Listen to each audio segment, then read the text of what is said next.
El día de hoy vamos a hablar de la medición indirecta de la presión sanguínea, es decir, un método en el que se obtiene la presión sanguínea de forma continua, es decir, cómo va variando en el tiempo y no solo los valores de presión sistólica y diastólica de forma aislada, sino una forma de onda semejante a la que se obtiene con registros invasivos, pero de forma no invasiva. Esta técnica se conoce como técnica con sistemas retroalimentados o FINAPRES.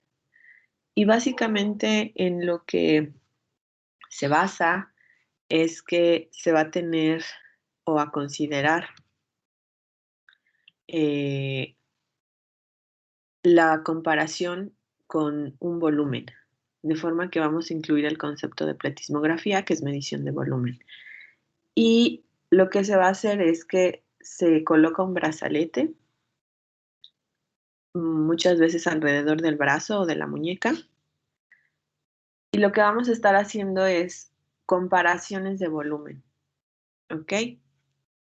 De forma que lo que queremos es tratar de mantener siempre fija la presión que está detectando el brazalete, ¿ok? De forma que se va a tener un esquema como el de la figura. Vamos a tener este brazalete, que es el que está marcado en gris, y vamos a estar registrando la presión del brazalete y también los cambios en volumen a través de eh, un emisor de luz y un detector de luz, ¿ok? Para la medición de volumen. Y vamos a considerar que la diferencia entre la presión dentro de la arteria y el brazalete colocado en el dedo va a ser igual a PT, es decir, PA es la presión dentro de la arteria y PQ es la presión que está midiendo el brazalete. Esa diferencia la vamos a considerar el valor de PT y vamos a decir que las arterias están en un estado descargado cuando la presión del brazalete es igual a la presión arterial. De forma que vamos a ver qué sucede. Si nosotros, por ejemplo, cuando se están dando las variaciones de presión, está habiendo cambios de volumen. Llega la sangre al dedo y luego se retira. Llega la sangre al dedo y luego se retira. ¿Qué es lo que se tiene con cada latido? ¿Correcto? Aquí está la imagen de sistemas de FINAPRES antiguos. Ahora son más modernos. Más adelante hay otras fotos. Pero básicamente entonces lo que queremos es que la presión del brazalete sea igual a la presión arterial, es decir, que esta diferencia sea igual a cero. Nosotros queremos mantener este valor PT igual a cero. ¿Y cómo le vamos a hacer? Vamos a ir, para que esto se mantenga, se va a ir desinflando e inflando el brazalete, dependiendo de los valores de volumen que se estén midiendo. ¿Ok? Entonces, en el brazalete se tiene un transductor de presión y este transductor de presión está midiendo estas variaciones que se le llama presión del brazalete. Y cuando nosotros inflamos y desinflamos el brazalete para mantener esta relación, la presión del brazalete igual a la presión arterial, este sensor del brazalete es el que nos va a estar dando la señal, la forma de onda de la presión, como esta que se ve aquí en la pantalla. ¿Ok? Va a ser una señal de presión que muestra una gran similitud con la presión invasiva, con el registro directo, y se le va a llamar un estado descargado porque quiere decir que la arteria no se va a colapsar, que vamos a tener el diámetro de la arteria sin estrés, es decir, que vamos a mantener el volumen sin variación. Ese sería un sistema más moderno. se conoce como el monitor CENAP, y igual se coloca el brazalete en el dedo y se obtiene la señal de presión, que sería esta que se ve en la parte superior, y ya las demás son, por ejemplo, variaciones de presiones sistólica, diastólica, etcétera. Entonces, ¿qué es lo que se va a tener? Lo que queremos es que se encuentre este diámetro del vaso sanguíneo en un estado de descarga, decíamos, es decir, que no reciba ningún tipo de estrés para que se cumpla que esta PT, que es la presión transmural, sea igual a cero, es decir, que la presión arterial sea igual a la presión del brazalete. Y de esa forma, entonces, nuestra presión del brazalete, que es donde tenemos el sensor, pues va a estar sensando la presión arterial, solo en el caso de que la presión transmural sea igual a cero. Tenemos que entonces medir cambios en volumen en el dedo. Y estos cambios en volumen nos van a decir sus variaciones, y dependiendo de esas variaciones se va a inflar o desinflar el brazalete. Lo que queremos es que estos cambios en volumen se mantengan iguales.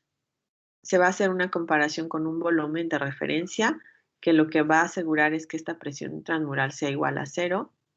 Y cuando hay diferencias en volumen, se va a accionar una servoválvula, que es la que va a estar inflando y desinflando el brazalete. Entonces llega la sangre al dedo, detecta un aumento en presión, y entonces en ese momento los vasos sanguíneos ya no se encuentran en estado de descarga, porque llega la sangre, comprime el vaso sanguíneo, hay estrés, entonces se detectan esas variaciones en volumen, se manda esa diferencia en volumen a una servoválvula, y la servoválvula va a accionar al brazalete.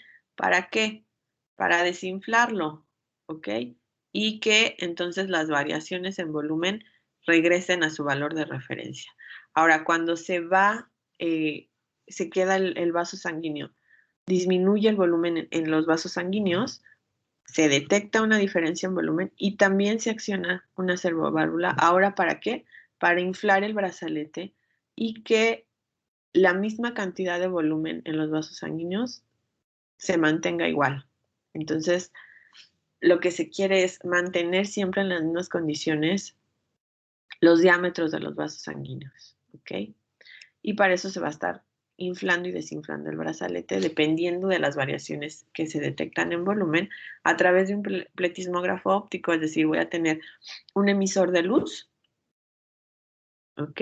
Ese emisor de luz envía la fuente de luz, va a pasar a través de los tejidos y va a ser detectado a través del detector de luz.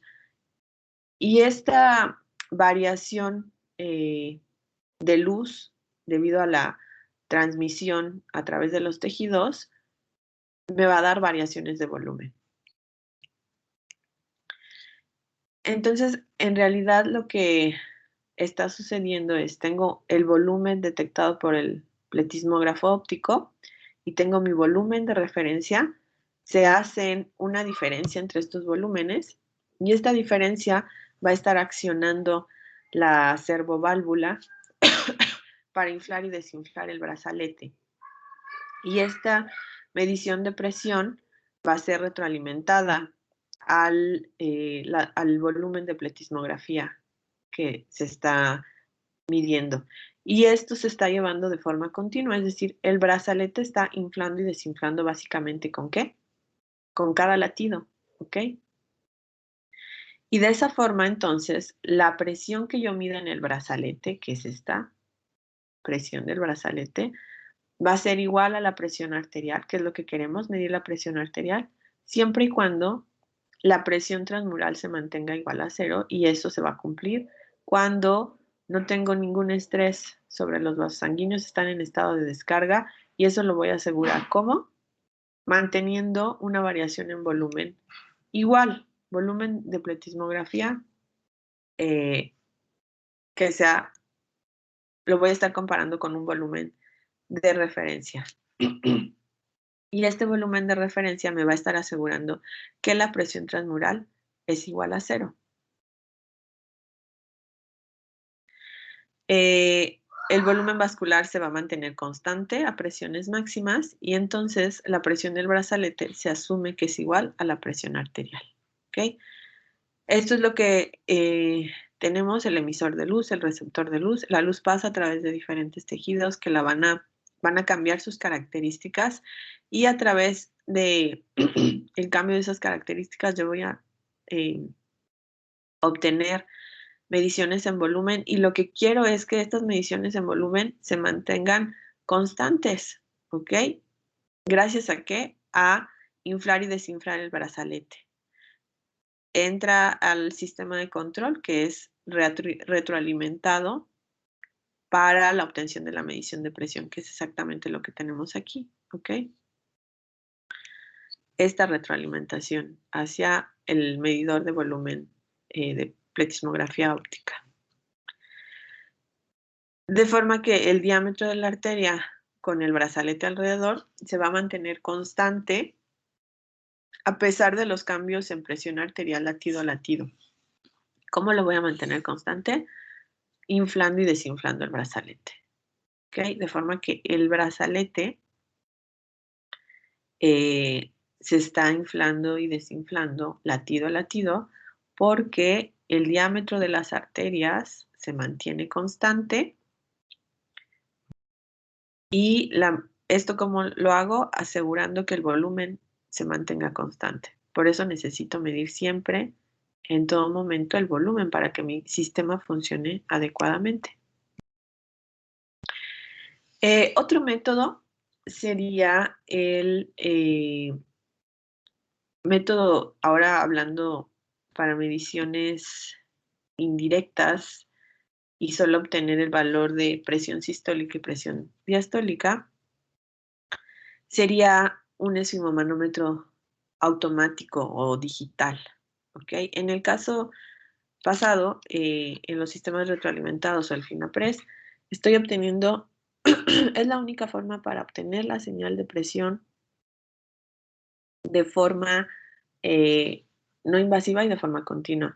En la actualidad hay muchas investigaciones sobre otros métodos para obtener la medición de presión de forma continua y obviamente de forma no invasiva, pero hasta el momento es a nivel clínica el que se utiliza. Y no se utiliza mucho, se puede llegar a tener uno de estos sistemas, pero por ejemplo en institutos de investigación donde su uso es más para monitoreo de pacientes que obviamente no requieren una colocación de un catéter y tener una mejor monitorización de los cambios en presión, porque la presión cambia también continuamente. Está íntimamente ligada con los cambios en frecuencia cardíaca, por ejemplo, a través del vago reflejo, y lo que se desea pues es tener una monitorización continua también de la presión. Y en este caso, en el caso del esfigmomanómetro digital, se tiene solo la obtención de sístole y diástole. Entonces, aquí se va a necesitar un micrófono. Este micrófono va a captar los sonidos cardíacos, conocidos como sonidos de Korotkov, y va a ser colocado también con todo el sistema.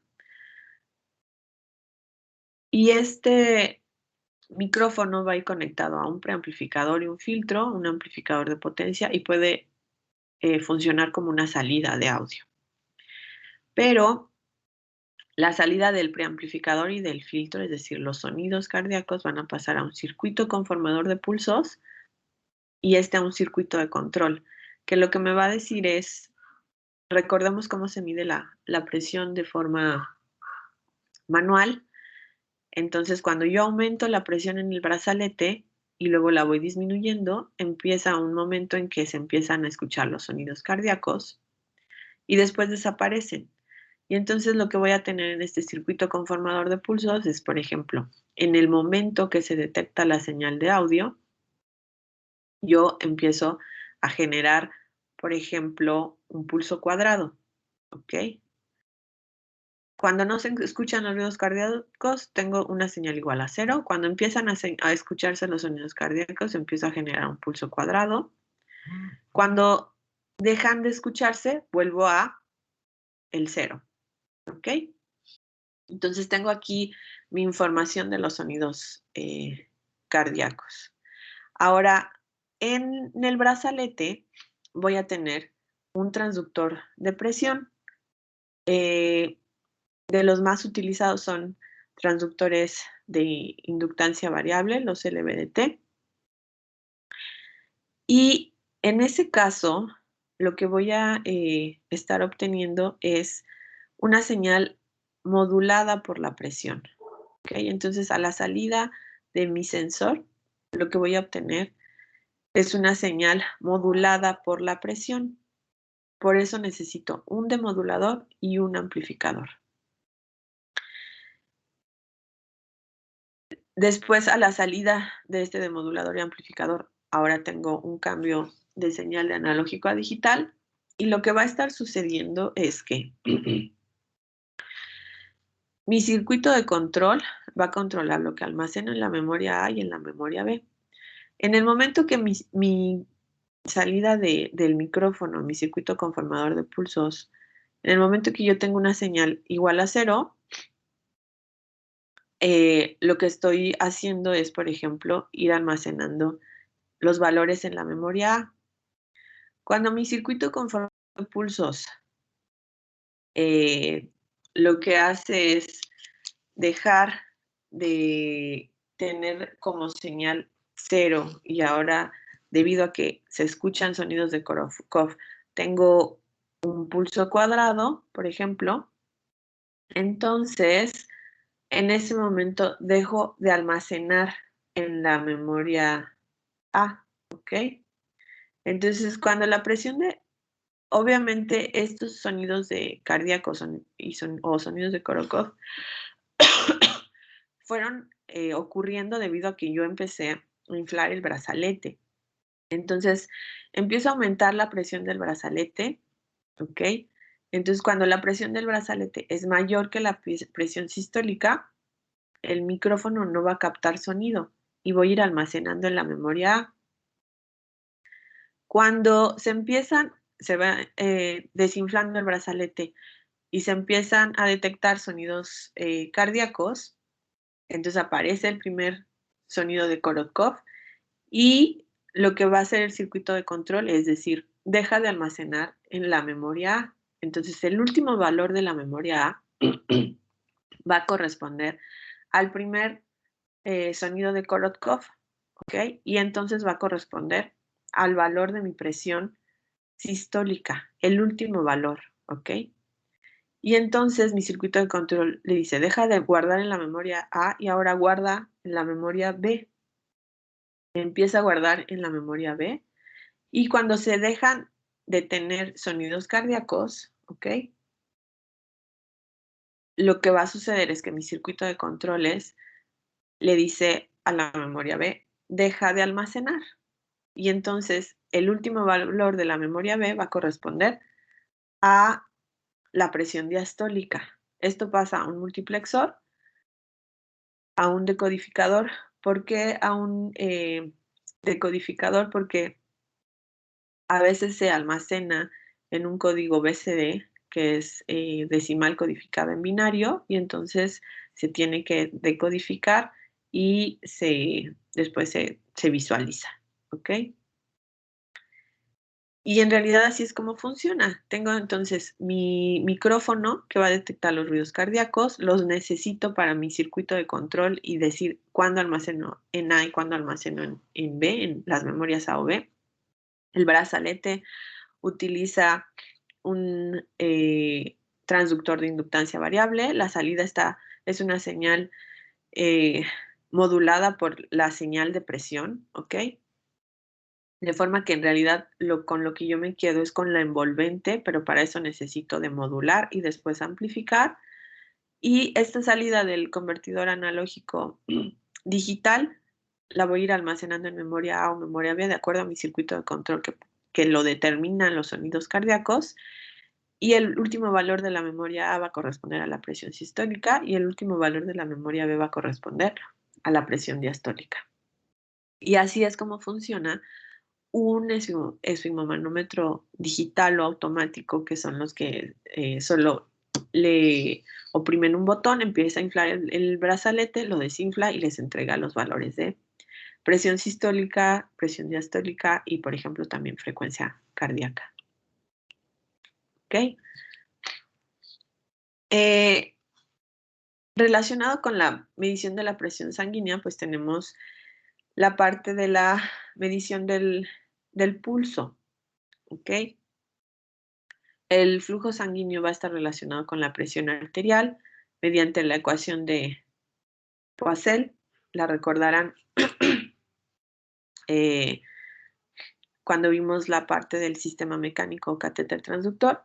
Y entonces, en realidad, lo que vamos a tener nosotros es que el flujo va a ser igual a la velocidad promedio. Y esta velocidad promedio la vamos a estar multiplicando por el área, ¿ok? Entonces, el flujo es velocidad por área. Esta velocidad promedio por el área, en este caso, de la sección transversal de un vaso sanguíneo. ¿Qué va a determinar el pulso? Ya dijimos que el pulso va a estar relacionado con el flujo. El pulso va a tener su propia velocidad de propagación, que va a ser mayor a la velocidad de la sangre, y va a depender de características como la elasticidad arterial, la relación diámetro y el espesor de la arteria, la presión media, y no va a depender de la velocidad de la sangre. Y va, obviamente, a depender de estas características, diámetro, elasticidad, y por ejemplo, una velocidad de propagación del pulso en la aorta descendente es de 4 metros sobre segundo, y una velocidad de propagación en arterias periféricas es de 10 metros sobre segundo.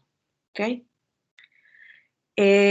Obviamente, el flujo sanguíneo a través del cuerpo va a tener variaciones. Por ejemplo, si el flujo sanguíneo a través del cuerpo disminuye, que podría ser por un aumento en resistencia arterial. Las primeras áreas afectadas van a ser los dedos, los puntos más alejados, los dedos de los pies y las manos. De forma que si se monitorean estos puntos, lo que se espera es que el resto del cuerpo presente de igual forma un flujo normal. Si estoy teniendo un flujo en las extremidades, dedos de pies o manos, normal, yo espero que mi flujo sea igualmente normal en todo el cuerpo. Y lo que tenemos aquí, pues, es cómo va a ir cambiando, por ejemplo, de acuerdo a los fenómenos de sístole y diástole. Cuando sístole, lo que sucede es que se expulsa una cantidad de sangre, y diástole, es decir, mi diámetro de las arterias aumenta y en la diástole disminuye, y esto es lo que va generando la señal de presión. Y además el pulso va a ser consecuencia de la elasticidad arterial. Es decir, yo puedo tener vasos elásticos, vasos sanguíneos, y también vasos que no tienen elasticidad, de forma que cuando se da la sístole, los vasos se expanden, y cuando se da la diástole, regresan a su forma original, siempre que la resistencia de los vasos sanguíneos esté de forma adecuada. Y esto me va a dar variaciones en flujo que van a estar relacionadas con las variaciones en presión. Si yo tengo un vaso inelástico, cuando se da la sístole no se van a generar variaciones en el diámetro de los vasos sanguíneos. ¿Y esto qué va a hacer? Que aumente los valores de presión, ¿ok? Lo que él me está diciendo que no existe, en este caso, por ejemplo, una elasticidad adecuada en los vasos sanguíneos. Voy a tener una presión sistólica aumentada y una presión diastólica disminuida. Y voy a tener entonces una presión pico-pico muy elevada. Y yo puedo hacer, por ejemplo, mediciones de velocidad de propagación del pulso a través de los valores de presión. Aquí tenemos la presión medida a nivel de la carótida y aquí en la arteria femoral, ¿sí? En extremidades inferiores. Y lo que se va a observar es que yo voy a tener tiempos diferentes en los que ocurre el máximo, a nivel de la carótida y al nivel de la arteria femoral.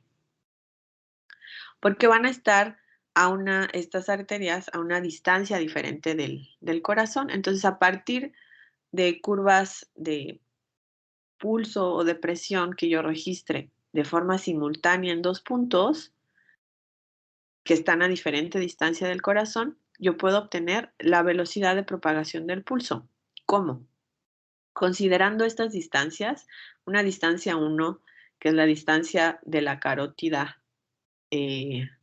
al corazón, que va a ser, por ejemplo, una distancia muy corta, y también una distancia 2, que sería la distancia de la arteria femoral al corazón.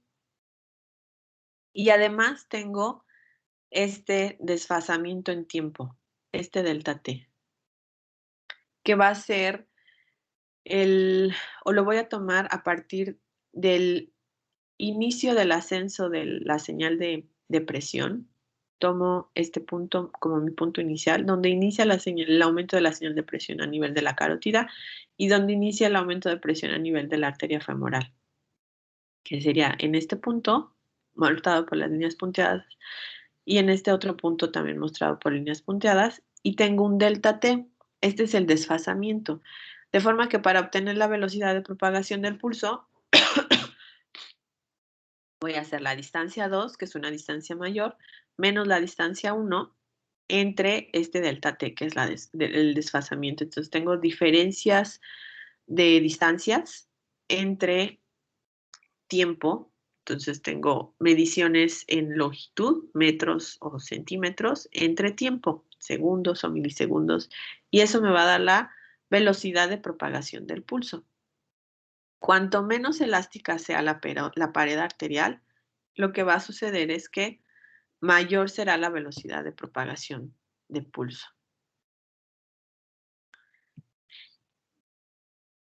Relacionado con estas variaciones en pulso y variaciones en presión sanguínea, por ejemplo, a partir de la onda del pulso, yo puedo obtener la frecuencia cardíaca, puedo también tener índices de regularidad combinándolo con la señal de electrocardiograma y, por ejemplo, detectar arritmias o extrasístoles.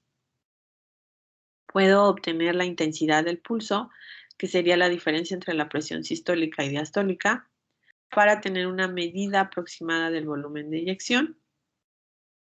Y para medir el pulso, puedo utilizar las deflexiones de la pared arterial, puedo utilizar una medición de fuerza en la superficie de la piel sobre un vaso sanguíneo, el grado de irrigación capilar o variaciones en la impedancia eléctrica de una extremidad. Esta parte de impedancia, y en realidad vamos a ver que, por ejemplo, deflexiones de la pared arterial o el grado de irrigación capilar, lo que voy a estar haciendo es en realidad medir variaciones en volumen para así obtener indirectamente variaciones de pulso. Y también se puede hacer, por ejemplo, considerando desplazamientos de las paredes arteriales. Por ejemplo, si yo quisiera medir el pulso utilizando las deflexiones de la pared arterial. De forma que utilizaría transductores de desplazamiento como los resistivos, capacitivos, inductivos y también ópticos. Pero la pared arterial y la piel no se van a desplazar de forma lineal con respecto a variaciones de presión sanguínea, por lo que se puede tener una distorsión en la forma de onda registrada.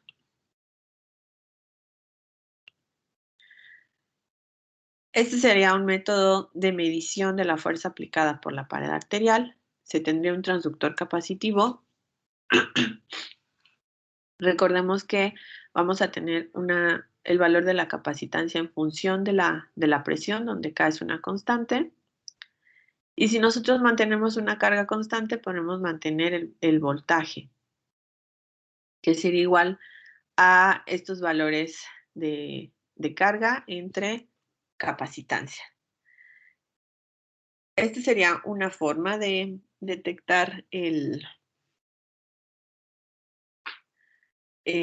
pulso utilizando un transductor capacitivo. Y podemos también tener el método pletismográfico. En realidad, en el transductor capacitivo tendríamos un circuito semejante al que vimos cuando hablábamos del circuito de los piezoeléctricos. Voy a tener un voltaje, una resistencia que va a alimentar a mis capacitores, ¿ok? Y estos capacitores pues van a simular al transductor de presión y después voy a tener un arreglo de resistencias que van a representar una etapa de filtrado de mi señal. Y yo puedo obtener con este circuito una medición del pulso. Y puedo también tener una medición del pulso con un sensor fotorresistivo. Es decir, lo que voy a tener ahora es una fuente luminosa va a atravesar el tejido corporal y esta modulación de esta corriente luminosa va a estar teniendo diferentes modulaciones debido al pulso, va a ser registrada por un transductor eléctrico y puede ser registrado.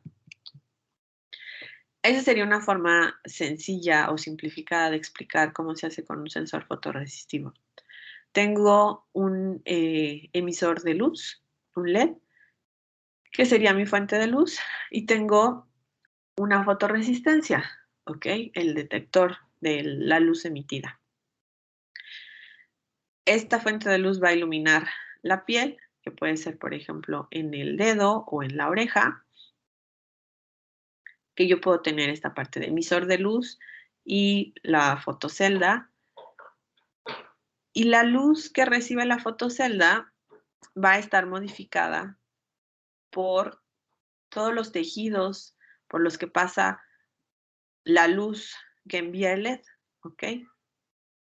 Entonces ustedes ven aquí, obviamente, la alimentación, la resistencia del LED, mi fotocelda y los cambios en la resistencia que tengo en PC1, en mi fotoresistencia. Estos cambios van a obedecer las variaciones del volumen que se genera debido a variaciones de flujo, porque va a cambiar la cantidad de sangre que existe en el dedo, ¿ok? Entonces está cambiando el volumen de sangre que existe en el dedo. Entonces se emite la luz, atraviesa la luz los tejidos, la luz es modificada por las propiedades de transmisión. Esa luz que se regresa a la fotocelda no va a ser la misma que la emitida. Y en la fotocelda yo voy a ver variaciones en resistencia que me van a estar representando qué tanto se atenuó la señal debido a la presencia de sangre en mi dedo. Y a través de estas variaciones en resistencia yo voy a tener variaciones en volumen y así variaciones en pulso. Y estas variaciones las voy a medir como variaciones en voltaje, que es lo que voy a estar midiendo a la salida. ¿Ok? Hablando de un método donde se relaciona, sí, la medición de pulso, pero también la oximetría de pulso, voy a ver que esto se conoce como oximetría de pulso, tengo que utilizar 2 longitudes de onda, ¿ok? Y entonces voy a tener que utilizar estas 2 longitudes de onda porque quiero detectar oxihemoglobina y hemoglobina. Y lo que va a suceder es que puedo, por ejemplo, emitir luz a través del oído o el dedo y esta va a ser absorbida por pigmentos de la piel, tejido, cartílago, hueso, sangre arterial y venosa. Y lo que va a suceder es que voy a utilizar la ley de Beer-Lambert, que es quien me dice cómo es la absorbancia, de forma que va a ser igual a menos el logaritmo de t, y este valor de t lo puedo definir como la intensidad de la luz incidente entre la intensidad de luz transmitida. Y eso va a ser igual a una relación de el coeficiente de extinción, que va a ser el valor de A, B, la profundidad de la capa absorbente, y C, la concentración. ¿Ok? De forma que este valor de A se va a ver afectado por un coeficiente que va a depender de la absortividad molar que se tenga, la profundidad de la capa absorbente, ¿ok? Es decir, qué tanto tejido tengo por donde está pasando luz, y la concentración, cómo es esa concentración de esa capa absorbente. La mayoría de las absorbancias van a ser fijas y no van a cambiar con el tiempo, porque lo único en realidad que va a estar cambiando es el flujo de sangre en arterias y arteriolas, es decir, la absorbancia debido a la piel, debido al cartílago, debido al hueso, se va a mantener fija, no va a cambiar. Lo que va a estar cambiando es la cantidad de sangre que llega o que se mueve, por ejemplo, en el dedo, donde quiero medir el pulso y la saturación de oxígeno. Entonces es lo único que va a estar cambiando las características de absorbancia. Entonces tengo un cambio en la señal, se mide la absorbancia en la sangre arterial y puedo determinar la saturación de oxígeno, ¿ok? De forma muy simple, pero en realidad lo que voy a tener que estar haciendo es que voy a tener 2 longitudes de onda, uno de 660 nanómetros que corresponde a un LED rojo y otro de 940 nanómetros que corresponde a un LED infrarrojo. ¿Por qué? Pues porque voy a tener diferentes respuestas dependiendo de mi longitud de onda. En el caso de los 660 nanómetros, voy a ver que aquí tengo, por ejemplo, la oxihemoglobina y aquí tengo la hemoglobina.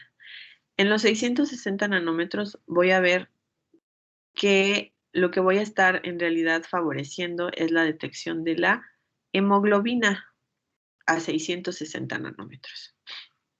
Y a los 940 nanómetros voy a estar favoreciendo la medición. En este caso son las curvas de extinción de la hemoglobina y entonces tengo hemoglobina oxigenada y hemoglobina reducida. A los 940 nanómetros voy a estar favoreciendo la detección de la hemoglobina oxigenada y a los 660 nanómetros de la hemoglobina reducida. ¿Ok? Entonces recuerden que tengo oxihemoglobina y hemoglobina. Entonces, por eso necesito 2 longitudes de onda para estar haciendo la diferencia de cuando tengo hemoglobina oxigenada, que va a ser 940 nanómetros, y cuando tengo hemoglobina o hemoglobina reducida, que es a los 660 nanómetros. Entonces requiero esas 2 longitudes de onda. Sí requiero la saturación de oxígeno. Si solo quiero la señal de pulso, solo basta un LED, ¿ok? Es decir, no necesito hacer la diferencia entre estas diferentes absorbancias para hemoglobina y hemoglobina oxigenada. ¿Ok? Entonces, esta absorción va a ser diferente, ya lo vimos, para hemoglobina oxigenada y hemoglobina reducida. Ahora, lo que se tiene es que voy a tener, tengo que tener un control para estar prendiendo el rojo y infrarrojo. Es decir, no los voy a tener los dos al mismo tiempo prendidos, sino que van a tener un ciclo de trabajo donde enciendo el rojo, tengo un tiempo de apagado y luego enciendo el infrarrojo, tengo un tiempo de apagado. Normalmente este ciclo dura 1 kilohertz y luego se repite. Enciendo el rojo, lo apago, enciendo el infrarrojo, lo apago. ¿Ok? Y obviamente lo que yo quiero es estar registrando cómo son estas variaciones en corriente alterna y en corriente directa. Entonces recordemos que decíamos que estas variaciones, por ejemplo, de absorbancia van a ser fijas para ciertas estructuras como piel, tejido, cartílago, hueso, etcétera, pero va a cambiar para el caso de la sangre, porque cambia la cantidad de sangre. Y voy a tener entonces en mi señal de salida un componente en corriente alterna y un componente en corriente directa. En corriente alterna, básicamente se va a enfocar estas variaciones al pulso de sangre arterial, ¿ok? Entonces, este componente en corriente alterna va a estar dado por variaciones cardíacas que son síncronas con el volumen sanguíneo, que obviamente están causadas por actividad cardíaca y dependen de esta fase de diástole y sístole, y me van a estar dando en realidad el pulso de sangre arterial. Y la señal en corriente directa va a estar dada por absorbedores no pulsátiles en el tejido, ¿ok? Es decir, toda esta parte de que me va a estar generando el, un componente en corriente directa sin variación debido a cómo se va a atenuar la señal debido al cartílago, al hueso, a la piel, y además va a estar este componente en corriente directa determinado por factores como la respiración, actividad del sistema nervioso simpático y termorregulación. ¿Ok? ¿Qué es lo que yo vería de esta forma? Tengo un componente en DC y tengo cuando no existe pulso, entonces todo es constante. Y cuando existe pulso, obviamente tengo sangre venosa, sangre arterial, y lo que va sucediendo es que esto va variando de acuerdo a la actividad cardíaca. Y entonces, por eso tengo un componente en corriente alterna, ¿ok? Y mi señal final es una contribución tanto de la parte alterna, en corriente alterna, es decir, que me genera variaciones. Tengo, por ejemplo, venas y capilares sanguíneos, que no van a ser pulsátiles. Y después tengo toda la parte pulsátil, ¿ok? Y esto compone mi señal en corriente alterna. Mientras que mi señal en corriente directa es toda la parte del tejido que no cambia y también algunos vasos sanguíneos que no son pulsátiles, ¿ok? Toda esta parte de absorción de la luz tiene que pasar por todas estas estructuras y me va a estar determinando mi componente en corriente directa y mi componente en corriente alterna. Ahora, para determinar cómo obtengo la señal de pulso y de saturación de oxígeno, entonces tengo mi sensor. Aquí recuerden que tengo un modulador de mi LED rojo e infrarrojo que se refiere a esta parte, encendido y apagado. Pasa por un amplificador, después por un multiplexor para separar en la parte del LED rojo y el infrarrojo. Después, un filtro pasabandas para descomponer en mi componente en corriente directa y mi componente en corriente alterna y poder así obtener mi señal y mi relación de saturación de oxígeno, ¿ok? De forma que en realidad para obtener la saturación de oxígeno lo que yo tengo es este valor de R que voy a calcular como mi variación en la longitud de onda de 660 nanómetros de corriente alterna sobre la variación de corriente directa entre la variación en corriente alterna y corriente directa para la longitud de onda de 940 nanómetros. Este valor de R que se obtiene se va a comparar con tablas y entonces lo que sucede es que ya se tienen tablas determinadas para hacer la comparación con este valor de R y así obtener la saturación de oxígeno. Entonces, para obtener la señal de pulso, lo que yo tengo es esta variación de valores de resistencia, bueno, no de resistencia, sino este valor de R que estoy determinando, ¿ok? Y entonces, yo lo que voy a hacer es compararlo con tablas para así obtener la señal de saturación de oxígeno, ¿ok?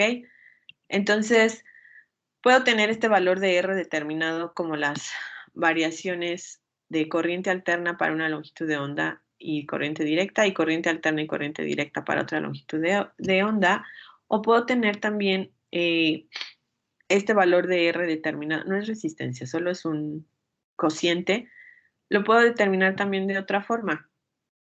Puedo tener una relación logarítmica, es decir, voy a tener el logaritmo del voltaje RMS que tengo para la longitud de 660 nanómetros entre el logaritmo del voltaje RMS de la longitud de onda de 940 nanómetros. ¿Okay? Entonces ahí no necesito ya separar entre corriente alterna y directa, solo tengo el logaritmo del voltaje RMS que tengo para 660 nanómetros y cómo lo obtengo con este ciclo de control y cuál voltaje tengo para 940 nanómetros. Igual el logaritmo del voltaje RMS que se mide cuando el LED de 940 nanómetros se encuentra en encendido, es decir, el infrarrojo.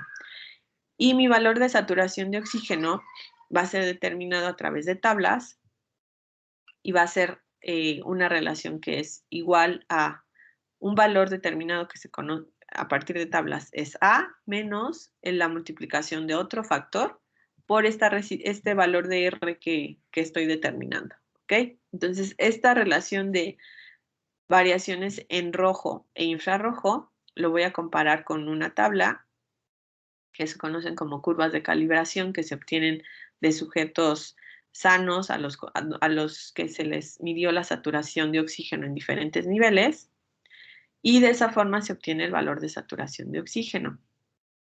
Esta relación de rojo-infrarrojo, por ejemplo, si esta relación es igual a 0.5,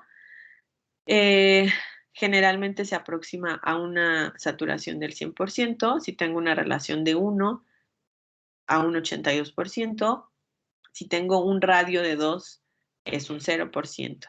¿Ok? Esta curva de calibración es una curva empírica, ¿ok? Porque se basa en datos experimentales. Y obviamente los sistemas de medición pues ya tienen el algoritmo ahí, la tabla integrada para medir esta relación y después calcular la saturación de oxígeno en base a esta relación, que es una relación que me va a determinar variaciones en el rojo, la longitud de onda del LED rojo, 660 nanómetros, con respecto a 940 nanómetros o el infrarrojo. ¿Ok?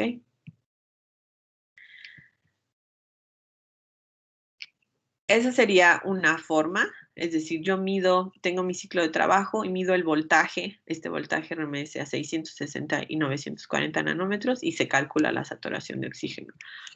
Otra forma sería tener todo este sistema, tener un demultiplexor para separar en rojo e infrarrojo, pasarlo a un filtro para obtener la señal en corriente directa y en corriente alterna y obviamente hacer esta relación de la parte roja y la parte infrarroja y determinar el valor de saturación de oxígeno y además obtener la señal de pulso. ¿Por qué para obtener la señal de pulso no necesito y el rojo y el infrarrojo? Porque no necesito saber cuándo se está favoreciendo la absorción de hemoglobina o de oxihemoglobina. Solo necesito la señal de pulso y eso me va a dar estas variaciones pulsátiles son lo que me lo va a dar. ¿Okay? Entonces basta con un emisor de luz, ya sea rojo o infrarrojo, para obtener solo la señal de pulso. Si yo quiero la saturación de oxígeno, entonces sí necesito las dos longitudes de onda. Ahora, cuando yo hago pasar la luz, el emisor de luz y luego lo detecto por el fotodetector, el fotodetector incrementa su corriente inversa, pero es muy pequeña, ¿ok? A nivel de microamperes. Y entonces, para medir el voltaje resultante, lo que se requiere es un convertidor corriente-voltaje, ¿ok? Entonces, investiguen cómo es el convertidor corriente-voltaje. En realidad es un operacional con una resistencia que hace la conversión corriente-voltaje, pero así se conoce este convertidor de corriente a voltaje como un amplificador de transimpedancia. ¿Y qué es lo que entonces yo necesitaría para tener la medición de la oximetría de pulso? Mi LED rojo e infrarrojo, mi circuito de control, obviamente de activación del rojo y el infrarrojo. Puedo necesitar un arreglo para aumentar la corriente que yo estoy detectando basado en un transistor, un amplificador de corriente con un transistor, con este arreglo, para que la corriente que yo estoy detectando debido en mi fotodetector, debido al paso, cómo se modifica la luz a través del tejido, esos cambios en corriente van a ser muy pequeños y los puedo amplificar con un transistor. Y después tener un filtro pasabanda, generalmente de 0.5 a 5 Hz, darle ganancia y ya obtener mi señal de pulso. Y obviamente si quiero la saturación de oxígeno, aquí tengo que hacer la diferencia entre qué voltaje corresponde a los 660 nanómetros y qué voltaje corresponde a los 940 nanómetros. Es decir, hacer la diferencia entre el rojo y el infrarrojo. ¿Ok? De forma que lo que voy a necesitar aquí como amplificación es este convertidor de corriente a voltaje. Simplemente puedo estar convirtiendo de corriente a voltaje y también le puedo estar dando ganancia, ¿ok? De forma que a la llegada de la corriente al llegar a este amplificador de transimpedancia, se transforma la corriente en un voltaje proporcional. Se transforma la corriente en un voltaje proporcional y utilizamos para esto una resistencia, ¿ok? Entre más grande sea la resistencia, pues va a aumentar la sensibilidad de mi amplificador de transimpedancia. Puedo tener un amplificador de transimpedancia basado simplemente en un operacional y una resistencia, pero si ustedes investigan, que lo tienen que hacer es investigar la configuración de un amplificador de transimpedancia, puede tener ahí otros elementos y la idea es que vean para qué sirven esos otros elementos en mi amplificador de transimpedancia. Aquí tengo un diagrama a bloques, igual tengo la parte del rojo y infrarrojo, ¿ok? Recuerden que esto lo tengo que tener controlado con un ciclo de encendido y apagado y yo puedo estar manejando la corriente de control con un transistor. Tengo mi fotodiodo, mi amplificador de transimpedancia, aquí se los está indicando. Filtro la señal, puedo darle ganancia a la señal y entonces ya lo paso a mi microcontrolador para obtener la señal de pulso y o la saturación de oxígeno.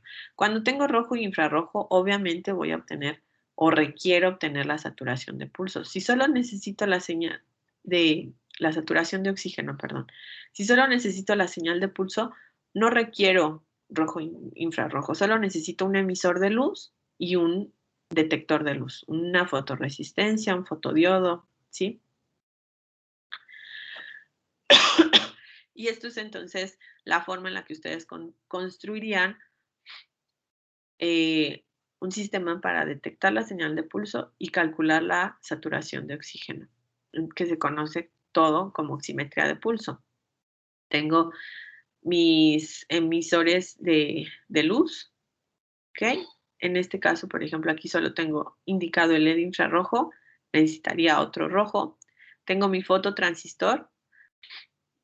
Puedo utilizar un sensor comercial, por ejemplo, Nelcor, es decir, lo podría adaptar para utilizarlo en mi sistema. Tengo que tener un control de corriente de LED con un transistor, mi amplificador de transimpedancia y limitar el ancho de banda. Puedo utilizar el ancho de banda de 0.05 a 10 Hz o de 0.05 a 5 Hz. Ambos anchos de banda funcionan. Amplificación y un offset, ¿ok? ¿Por qué un offset? Porque dado que tengo medición de una señal óptica, si yo no aíslo de forma correcta la luz, ahí puedo estar detectando algún otra señal debido a alguna otra fuente de luz que me va a estar afectando mi señal. Si ustedes implementaran este sistema, de hecho, si no aíslan bien la luz, su sistema no va a funcionar, ¿no? Porque la señal que estamos intentando captar es una señal muy pequeña y si lo intentamos hacer sin un aislamiento luminoso adecuado, pues lo que voy a estar detectando son variaciones luminosas del ambiente y no debidas a cambios de volumen del dedo, ¿no? De volumen sanguíneo. Este sería el diagrama de un sensor comercial que se puede utilizar. Ustedes tienen su sensor comercial y entonces lo único que tienen que conectar pues son las salidas y aquí se los dice. Este es el offset de transimpedancia, el cátodo del fotosensor, aquí va el rojo, la tierra, el infrarrojo, la tierra, y entonces ya nada más conectarían a su sistema estas salidas. Es decir, esta es la salida de su dedal, que conocen comercial para medir saturación de oxígeno. Y lo podrían tener en esta configuración.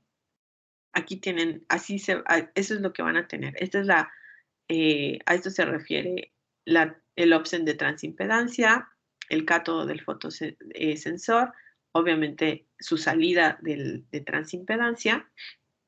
Y si se dan cuenta ustedes, aquí tienen, ok, su amplificador, pero tienen un capacitor aquí conectado. Particularmente este sistema sí tiene una ganancia, ¿ok? Por el momento lo dejamos hasta aquí. La siguiente clase ya estaríamos hablando de sonidos cardíacos, puntualmente cuáles son y cuál sería la instrumentación necesaria para adquirirlos. Entonces, por el momento sería todo.